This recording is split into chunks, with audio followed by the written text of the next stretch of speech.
പാശ്ചാത്യൻ സംസ്കാരത്തിന് പിന്നാലെ നമ്മൾ ഇന്ന് ഓടിക്കൊണ്ടിരിക്കുകയാണ്. ഈ ഓടിക്കൊണ്ടിരിക്കുമ്പോ എന്റെ വാപ്പേണ് ഉമ്മേണെന്നുള്ള ബോധമൊന്നും ഓൽക്കുണ്ടാവില്ല. ഓനും ഓന്റെ ഭാര്യ കൂടിയും ഗൾഫിൽ സെറ്റിലാവും. പ്രായമായ ഉമ്മയും ബാപ്പയും ഇവിടെ ഇറങ്ങാറാവേണ്ടി വരും. നിങ്ങളെ നോക്കാൻ മരോളുണ്ടാവില്ല, നിങ്ങളെ നോക്കാൻ നിങ്ങളെ മോനും ഉണ്ടാവില്ല. അല്ലെ ബാംഗ്ലൂർ സെറ്റിലായിരിക്കും, തിരുവനന്തപുരത്ത് സെറ്റിലായിരിക്കും, മദ്രാസിൽ സെറ്റിലായിരിക്കും. അവരവിടെ കൂടും. ദിനേനെ 1288 കിലോമീറ്റർ യാത്ര ചെയ്ത് ഉമ്മയെ പരിചരിക്കുന്ന ഒരു ചെറുപ്പക്കാരന്റെ കഥ നമ്മൾ പത്രത്തിലൂടെ വായിച്ചിട്ടുണ്ടെങ്കിൽ അത്തരം മക്കളായിട്ടൊന്നും നമ്മളെ മക്കൾ ഉണ്ടാവില്ല എന്ന്. അതുകൊണ്ട് ഒരു കാര്യം മനസ്സിലാക്കിക്കോളൂ, നന്നായി വിദ്യാഭ്യാസം നിങ്ങൾ കൊടുക്കണം. കൊടുത്തേ പറ്റൂ, ഇപ്പോഴത്തെ കാലത്ത് കൊടുക്കണം തന്നെ ഞാൻ പറഞ്ഞത്. പക്ഷേ ശ്രദ്ധിക്കേണ്ട സംഗതി modern education cum moral education. ധാർമ്മിക വിദ്യാഭ്യാസത്തോടൊപ്പം ഭൗതിക വിദ്യാഭ്യാസം അല്ലെങ്കിൽ ആധുനിക വിദ്യാഭ്യാസം നല്ലോണം കൊടുത്തോളൂ. അതുകൊണ്ട് അഭിമാനമേ ഉള്ളൂ. അങ്ങനെയാകുമ്പോ പടച്ചോനെ പേടിയുള്ള എഞ്ചിനീയർമാരുണ്ടാകും, പടച്ചോനെ പേടിയുള്ള ഡോക്ടർമാരുണ്ടാകും. തഖ്വയിൽ അധിഷ്ഠിതമായ IAS, IPS, IFS നേടിയ സിവിൽ സർവീസ് മേഖലകളിൽ ജോലി ചെയ്യുന്ന മക്കൾ അഭിമാനത്തോടെ നമുക്ക് പറയാൻ പറ്റും. ഇല്ലേ? ബാക്കിലൂടെ കാശ് വാങ്ങുന്ന പിൻവാതിൽ നിയമനത്തിന്റെ വളരെ മോശപ്പെട്ട രീതിയിൽ അനാശാസ പ്രവർത്തനങ്ങൾക്ക് ചുക്കാൻ പിടിക്കുന്ന, അതിന് കൂട്ടുനിൽക്കുന്ന, നീതിക്കെതിരെ നിൽക്കുന്ന മക്കളായിട്ട് നമ്മളെ മക്കൾ മാറും. പണത്തിന് പിന്നാലെ മാത്രം പോകുന്ന മക്കളായിട്ട് മാറും. അതുകൊണ്ട് ധാർമ്മിക വിദ്യാഭ്യാസം, മദ്രസ വിദ്യാഭ്യാസം, റൂഹിനക്ക് വേണ്ട, കുട്ടിയുടെ ആത്മാവിന് വേണ്ട ബോധം നൽകുന്ന വിദ്യാഭ്യാസം കൊടുത്തുകൊണ്ടായിരിക്കണം കുട്ടികളെ വളർത്തേണ്ടത്. ഇനി എന്റെ ചോദ്യം ഇതാണ്, ഒരു ചിന്ത ഞാൻ നിങ്ങളിലേക്ക് കൈമാറുന്നതാണ്. ഇതാണ് കുട്ടിയുടെ സാഹചര്യമെങ്കിൽ ശരാശരി ഒരു 9ാം ക്ലാസ്സിലെത്തുമ്പോൾ നമ്മളൊക്കെ ഉണ്ടാകുന്ന ഒരു ധാരണയാണ്, എൻ്റെ കുട്ടി ഇനി മദ്രസ പഠിച്ചത് മതിയെന്ന്. ഇനി ട്യൂഷന് പോയിക്കോ, കുഴപ്പമില്ല, ട്യൂഷന് പറഞ്ഞോളൂ, കുഴപ്പമില്ല. ഇനി നിങ്ങളെ കുട്ടിയെ കുറിച്ച് ആലോചിച്ചോളൂ, നിങ്ങളുടെ പെൺമക്കളെ കുറിച്ച്, പെൺകുട്ടിയെ കുറിച്ച് ചിന്തിച്ചോളൂ. നമ്മുടെ പെൺകുട്ടി അവളുടെ 15ാമത്തെ വയസ്സിൽ മദ്രസ നിർത്തി, 9ലാണെങ്കിൽ 14ാമത്തെ വയസ്സിൽ, ശരാശരി 14ാമത്തെ വയസ്സിൽ അവൾ പഠനം നിർത്തി. പിന്നെ 10th 15ാമത്തെ വയസ്സ്, +1, +2, degree first year, degree second year ഒക്കെ കഷ്ടിച്ച് തട്ടിപ്പിച്ച് പോകും. പിന്നെ നമ്മളൊരു കഞ്ഞിക്കലത്തിൽ ഏൽപ്പിക്കും. നമ്മൾ പഴയ ഭാഷയെ പറഞ്ഞാല് ശരിയല്ലേ ഉപ്പാപ്പ? അങ്ങനെ തന്നെയല്ലേ? വേഗം പിന്നെ കുട്ടികളെ പിടിച്ചിട്ട് ചെയ്യും, എവിടെയൊക്കെ നമ്മൾ ഏൽപ്പിച്ചു കൊടുക്കും. ഇപ്പൊ കുറച്ചൊക്കെ മക്കൾ പഠിക്കുന്നതിന് പഠിച്ചോട്ടെ, അൽഹംദുലില്ലാഹ്, അല്ലാഹു നല്ല വിദ്യാഭ്യാസം നൽകട്ടെ.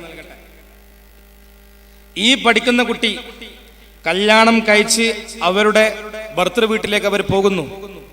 ആ ഭർത്തൃ വീട്ടിൽ എൻ്റെ ചോദ്യം ഇതാണ്, അവിടെ മദ്രസയിൽ ഒരു ഖുർആൻ ക്ലാസ് ഉണ്ടാകുമ്പോൾ ആ നാട്ടിലെ ഖുർആൻ ക്ലാസ്സിലേക്ക് നമ്മളെ കുട്ടി പോകുന്ന പ്രായപ്പള 2-3 കുട്ടികളായി, ചോരനീരൊക്കെ വറ്റി, കാര്യമായിട്ട് ആഗ്രഹങ്ങളൊക്കെ തീരുന്ന സമയത്ത് ഈ നാട്ടില് ഇവിടുത്തെ മരോള് വരുന്ന പോലെ നമ്മളെ മോളും ചെയ്യും, അവിടെ മദ്രസയിൽ പോകും.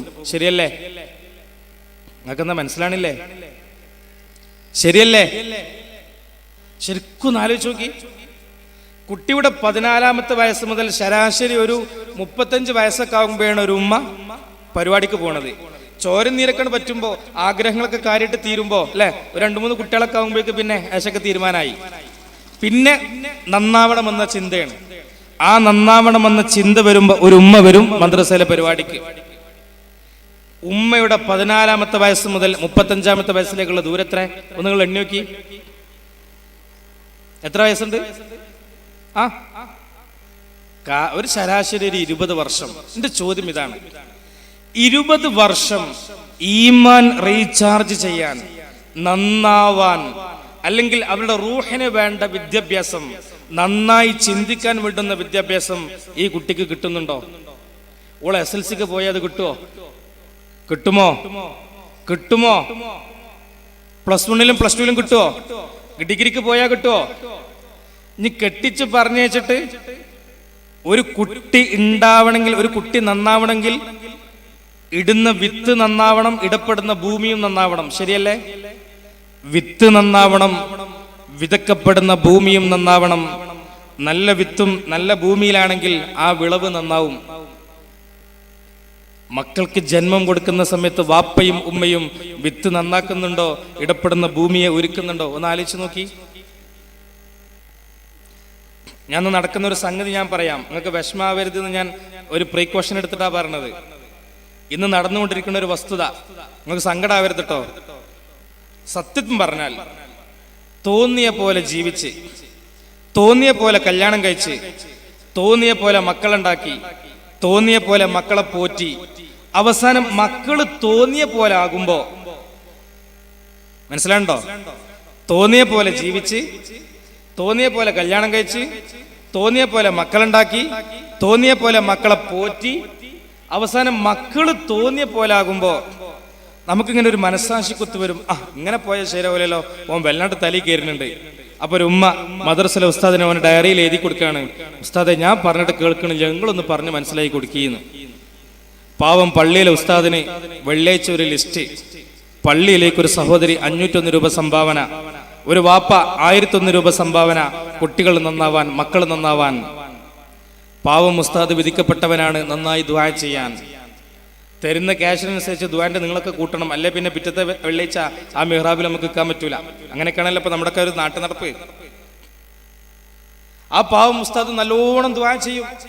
നല്ലോണം ദുആ ചെയ്ത് നിങ്ങൾ ഒരു മാസം വെയിറ്റ് ചെയ്ത് നോക്കി, മകൻക്ക് മാറ്റം കാണുന്നുണ്ടോ, മകൾക്ക് മാറ്റമുണ്ടോ? ഒരു മാറ്റമില്ല. 2 മാസം വെയിറ്റ് ചെയ്തു, ഒരു മാറ്റമില്ല. 3 മാസം വരെ നമ്മൾ വെയിറ്റ് ചെയ്തിട്ട് കാര്യമായിട്ട് കുട്ടി നന്നാണെന്ന് നമ്മൾ കാണാനില്ല. അപ്പൊ രക്ഷിതാക്കളായ നമ്മൾ പറഞ്ഞൊരു ഡയലോഗ് ഉണ്ട്, അല്ലെങ്കിൽ ഇപ്പോഴത്തെ മൊയിലേക്കന്മാരൊക്കെ കണക്കന്നെയാണ്, ഓരൊന്നും തുറന്നിട്ട് കാര്യമില്ല. നമ്മളൊന്ന് ആലോചിച്ചൊക്കെയാണ് എന്തൊരു വിരോധാഭാസ പറയണത്. നിങ്ങളെ കുട്ടി കേടരാൻ കാരണം ആരാണെന്നാ പറഞ്ഞേ? പള്ളിയിലെ ഉസ്താദ്, മദ്രസിലെ ഉസ്താദും. അല്ലെങ്കിൽ ഇപ്പോഴത്തെ ഉസ്താദ്മാരും തുറന്നിട്ട് കാര്യമില്ല, ഞങ്ങൾക്ക് പറഞ്ഞ സംഗതി മനസ്സിലായില്ലേ? നിങ്ങൾ ആലോചിച്ച് നോക്കി. ഈ തോന്നിയ പോലൊക്കെ എങ്ങനെ പോയിട്ട് പിന്നെ അവസാനം കുറ്റം ഉസ്താദിന്റെ തലയിൽ. ഒരു നീണ്ട 20-25 വർഷം ശരാശരി നമ്മുടെ പെൺകുട്ടിക്ക് ഈമാൻ റീചാർജ് ചെയ്യാൻ, നന്നാവാൻ അവസരമില്ലെങ്കിൽ അവര് പിന്നെ കേടന്നാൽ ഓലെ കുറ്റം പറയാണ്ടോ? അവര് നന്നായാലല്ലേ അത്ഭുതമുള്ളൂ. ശരിക്കും ആലോചിച്ച് നോക്കൂ. അതുകൊണ്ട് മക്കൾ നന്നാവണമെങ്കിൽ അവർക്ക് ഈ സമയത്ത് അതിൻ്റെതായ ക്ലാസ്സുകളും പരിപാടികളും നടത്തണം. ഈ വെക്കേഷൻ നിങ്ങൾ അതിനുവേണ്ടി ഉപയോഗപ്പെടുത്തണം. അള്ളാഹു തൗഫീഖ് ചെയ്യട്ടെ. വഅളും മറ്റു പരിപാടികളൊക്കെ കുറച്ചാലും കുഴപ്പമില്ല. ഇപ്പോഴത്തെ കാലത്ത് ദഅവത്ത് കൗമാരക്കാരായ ആൺകുട്ടികൾക്കും പെൺകുട്ടികൾക്കും സെപ്പറേറ്റ് ആയി, വിവാഹത്തിലേക്ക് കടക്കാൻ പോകുന്ന ആൺകുട്ടികൾക്കും പെൺകുട്ടികൾക്കും സെപ്പറേറ്റ് ആയി SMF-ന്റെയും അതുപോലെ നമ്മുടെ സമസ്ത കേരള ജമിയത്തുൽ ഉലമയുടെ ഒരുപാട് പ്രൊജക്റ്റുകളുണ്ട്. അത്തരം പ്രൊജക്റ്റ് നടപ്പാക്കി അവർക്കുള്ള ക്ലാസ് കൊടുക്കലാണ് ഇപ്പോഴത്തെ കാലത്ത് ഏറ്റവും വലിയ ദഅവത്ത് എന്ന് സാന്ദർഭികമായി ഉണർത്തുകയാണ്. ഇനി നമ്മുടെ നാട്ടിലെ ആൺകുട്ടിന്റെ അവസ്ഥ ആലോചിച്ച് നോക്കൂ. നാട്ടിലെ ആൺകുട്ടി 9ാം ക്ലാസ്സിൽ നിന്ന് മദ്രസ നിർത്തിയാൽ അവന്റെ 14ാമത്തെ വയസ്സ്, പിന്നെ അവന്റെ SLC 15, അങ്ങനെ അവനങ്ങനെ പഠിച്ച് കയറിപ്പോകുന്നു, ജോലി കിട്ടുന്നു, അവസാനം നന്നായി സമ്പാദിക്കുന്നു. സമ്പാദിച്ചവനെ നമ്മൾ കെട്ടിച്ച് കൊടുക്കുന്നു, ഒരു ഭാര്യ അവനക്കുണ്ടാകുന്നു, അവരങ്ങനെ സന്തോഷത്തോടെ ജീവിക്കുന്നു. എന്റെ ചോദ്യം ഇതാണ്, നന്നായി ദീന് കേൾക്കേണ്ട സമയം, മക്കൾക്ക് ബീജാവാപ്പമിടുന്ന സമയം, ഈ സമയത്ത് പള്ളിയിൽ ജുമുഅക്ക് മുമ്പ് ഉസ്താദ് എണീറ്റെന്നാൽ ഈ ടീമിനെ കിട്ടുമോ? ഈ ടീമിനെ കിട്ടുമോ? ജുമുഅക്ക് ശേഷം ഉസ്താദ് എണീറ്റെന്നാൽ ഈ ടീമിനെ കിട്ടുമോ? ഈ ഉസ്താദ് പിന്നെ ആരെയെ കരയിപ്പിക്കാറുള്ളത്? നേരത്തെ വന്ന് 2 അൽക്കൗഫും സ്വലാത്തും ചൊല്ലി ബാക്കിയുള്ള സമയം ജപമാല മറിച്ചിരുന്ന് കണ്ണീരൊഴിച്ച് ദുആ ചെയ്യുന്ന, പ്രാർത്ഥിക്കുന്ന പാവം വല്ലിപ്പാനോടാണ് ഈ ഉസ്താദ് അങ്ങനെ കരഞ്ഞു പറഞ്ഞത്, ദ്വാരിപ്പിക്കണത്. പിന്നെ എന്താ പറയാ, ദേഷ്യപ്പെടുന്നതൊക്കെ കേൾക്കേണ്ട ഒരു ടീം മുമ്പാണെങ്കിലും ശേഷമാണെങ്കിലും ഉണ്ടാവില്ല. ഇനി നാട്ടിൽ നമ്മൾ വലിയ വാഴ സംഘടിപ്പിച്ചു, വലിയ വാഴ സംഘടിപ്പിച്ചാൽ അവരുണ്ടാകും കോട്ടിട്ട്, ഒരു ടാഗ് കെട്ടി, ഒരു പീപ്പിളിങ് കൈ പിടിച്ചിട്ട് റോട്ടിലൊക്കെ സജീവമായിട്ട് സാന്നിധ്യം വരിട്ടുണ്ടാവും. ആ ക്ലാസ് കഴിഞ്ഞിട്ട് നിങ്ങൾ മക്കളോട് ചോദിച്ചു നോക്കിയേ, മോനെ ഉസ്താദ് ഇപ്പൊ എന്താ പറഞ്ഞേ? ഉസ്താദ് ഇപ്പൊ എന്താ പരിപാടിക്ക് പറഞ്ഞു വെച്ചാൽ എനിക്കറിയില്ല, ഉൽക്കറിയേണ്ട ആവശ്യമില്ലല്ലോ. നിങ്ങൾ ശരിക്കും ആലോചിച്ച് നോക്കൂ. പിന്നെ ഈ ആൺകുട്ടി വേണമെങ്കിൽ ഗൾഫിലേക്ക് പോകും, അല്ലെ നാട്ടിലുണ്ടാകും, അവൻ്റെതായ ലോകത്ത് എങ്ങനെ ജീവിച്ചു പോയിട്ട്. ഗൾഫിലുള്ള മോനാണെങ്കിൽ, ഗൾഫിലുള്ള ആൺകുട്ടിയാണെങ്കിൽ നാട്ടിൽ ലീവിന് വന്ന പിന്നെ കാര്യമായിട്ട് പണിയൊന്നും ഉണ്ടാവില്ല. അപ്പൊ പിന്നെ മദ്രസയിൽ പരിപാടി ഉണ്ടെങ്കിൽ അവിടെ വന്നിരിക്കും, ഓലെ കുറിച്ച് ചർച്ച ചെയ്യാം. അല്ലാതെ ശരാശരി ഈ മദ്രസയിൽ ഖുർആൻ ക്ലാസ്സോ പരിപാടികളോ ഇവിടെ സജീവമായിട്ടുണ്ട് എന്നാണ് ഞാൻ കേൾക്കാൻ പറ്റിയത്. അള്ളാഹു നിലർത്തി തരട്ടെ. അത്തരം പരിപാടിയിലേക്ക് ഈ നാട്ടിലെ എത്ര ചെറുപ്പക്കാർ വരുന്നുണ്ട്? അല്ലെങ്കിൽ ഇവിടെ വരുന്ന ആണുങ്ങളുടെ പ്രായം എത്രയാണ്? ഒരു 40 വയസ്സ് കഴിയൂലേ ആണുങ്ങൾ വരണമെങ്കിൽ? കഴിയുമല്ലേ? കഴിയും. 14 നിന്ന് 40 ദൂരത്രേ